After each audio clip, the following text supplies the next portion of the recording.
Most students get this wrong. They think getting a Germany student visa is just about getting admission. It's not. And the biggest mistake? Ignoring the financial and document requirements until the last minute. Here's the truth no one tells you. Most visa rejections don't happen because of your grades. They happen because of incomplete documents, weak financial proof, or simple mistakes. In this video, I'm going to walk you through the exact Germany student visa requirements for 2026. Step by step. No confusion, no outdated advice. By the end, you'll know exactly what documents you need, how much money you must show, and how to avoid rejection. Let's get straight into it. First, to study in Germany, you need a national visa for studies, also called a long-term student visa. And here's the key requirement. You must already have an admission letter from a recognized German university. This is non-negotiable. Without admission, you cannot apply. But here's where it gets interesting. There are actually two types of student visas. One is the standard student visa, for students who already have confirmed admission. The second is a student applicant visa, for those still waiting for admission or planning to attend entrance exams. This is useful, but most people should aim for the standard student visa because it's more straightforward. Now let's talk about the most important part. Financial proof. This is where most people fail. Germany requires you to prove that you can support yourself during your stay. As of 2026, you need to show around €11,208 per year. And this is usually done through something called a blocked account. Here's how it works. You deposit the required amount into a special German bank account. Then you can withdraw a fixed amount every month. This ensures you don't run out of money. But here's the problem. Many students delay opening this account. And that can delay the entire visa process. So here's your first action step. Start your blocked account process as soon as you get your admission letter. Now, here's where it gets interesting. There are alternative ways to show financial proof. You can have a sponsor, known as a Verpflichtungserklärung. Or you can show a scholarship. But here's the catch.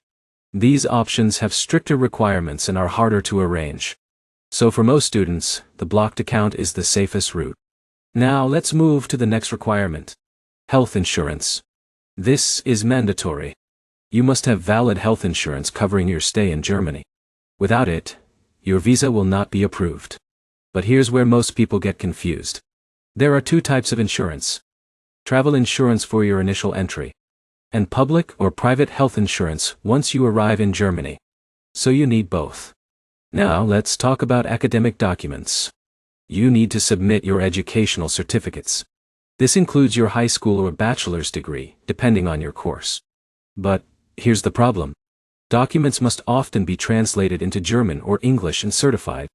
This is where small mistakes can lead to rejection. So make sure your documents are properly verified. Now here's something many students overlook. Proof of language proficiency. If your course is in German, you need to show German language skills, usually at least B2 level. If your course is in English, you need IELTS or TOEFL scores. But here's where it gets interesting. Even if your course is in English, basic German knowledge can help during your visa interview. It shows commitment. Now let's talk about the visa application form. Sounds simple, right? But this is where most people make small but costly mistakes. Incorrect details, missing signatures, or inconsistent information can delay your visa. So double-check everything. Now here's a critical step. The visa appointment.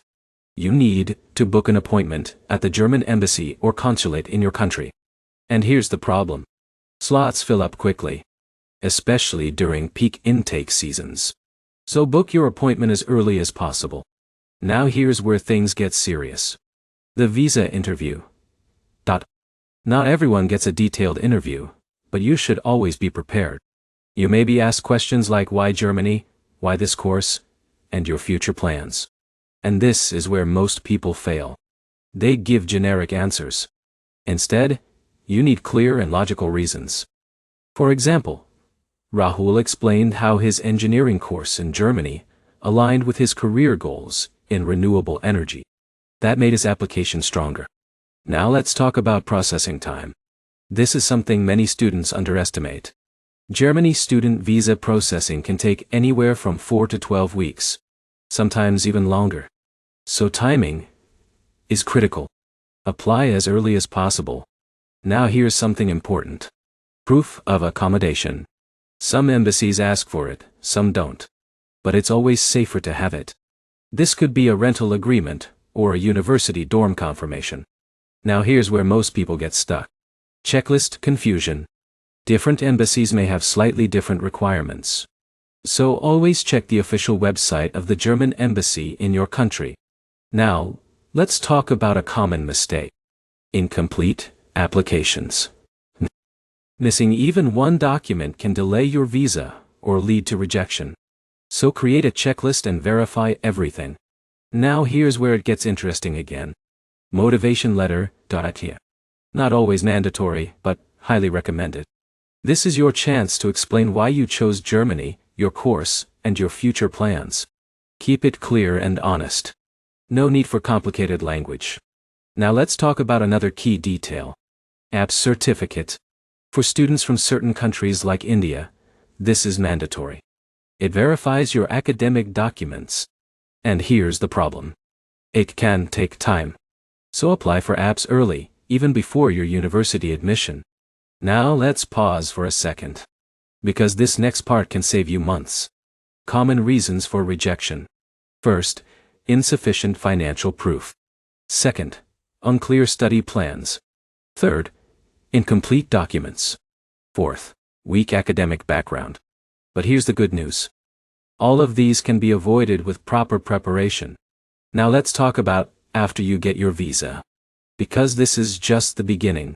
Once you arrive in Germany, you need to register your address. Open a local bank account. And convert your visa into a residence permit. This is mandatory. Now here's where it gets interesting. Germany allows international students to work part-time. Up to 120 full days or 240 half days per year.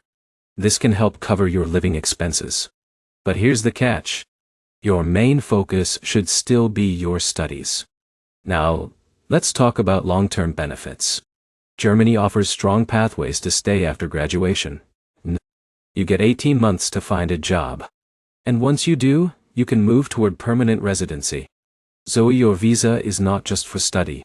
It's your entry point to long-term opportunities. Now, let's bring everything together.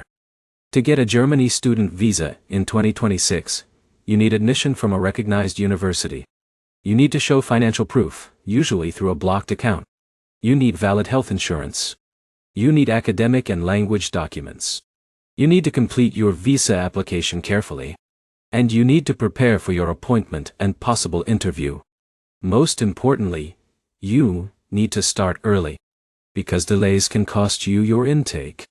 Now here's the final insight. Getting a Germany student visa is not difficult. But it requires precision. Every document matters. Every step matters. And the students who succeeded are the ones who prepare in advance. So don't wait. Start your process early. Double-check everything. And follow a clear plan. If you do that, your chances of approval increase significantly. If you found this helpful, make sure to like this video, subscribe for more step-by-step guides, and comment below if you want a complete checklist, or help with your application process. Because the more prepared you are now, the smoother your journey to Germany will be. And that's exactly what you want. I'll see you in the next video.